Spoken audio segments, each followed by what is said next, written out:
মাছ ধরেছে, বিশাল বড় মাছ, বিশাল বড় মাছ। দেখুন দেখুন কত বিশাল বড়, মানে ছোট মাছ, খুব বড় না, মিডিয়াম মাছ।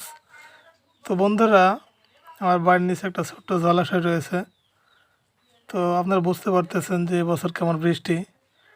তো বৃষ্টিতে কিন্তু সব পুকুর পাশখানে সব কিন্তু ভেসে গেছে।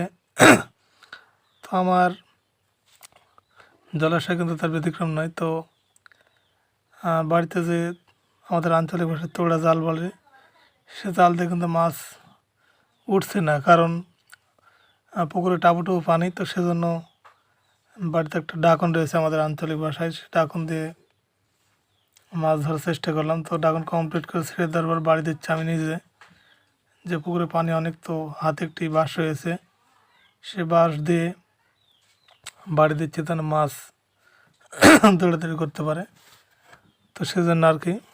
তো দেখুন আপনারা, তো খুব হেঁপে যাচ্ছে, যেহেতু কাজটা খুব কম করি এখন ইদানিং। আর এমনিতেই সাঁতার কাটা কাম খুব কষ্টের, খুব সমস্যা। এমনিতে পুকুর পুষ্করিণীতে বেশি পানি, ঝামেলা অনেক। তো সেজন্য বাড়ি দিচ্ছে খুব জোরে জোরে। আর মাছ ওঠে, তো আমার ছেলে আমার আব্বা বসে আছে পুকুরের উপরে।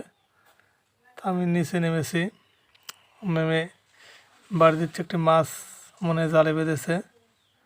তো ওটা সিলভার মাছ সম্ভবত জালে বেঁধেছে। তো মাছটি আমার আব্বা খুলে আমার ছেলেকে ধরা দিচ্ছে। তো দিয়ে দেখুন বালতিতে রাখলো। তো তারপরে আবার আমি নিচে থেকে কিন্তু পানি, মানে পানিতে লাঠি দিয়ে আঘাত দিচ্ছি যেন মাছগুলো তাড়াতাড়ি জালে আটকা পড়ে। তো সেজন্য আমি কিন্তু পানির মধ্যে দেখুন হাবুডুবু খাচ্ছি, ভয়কে জয় করে।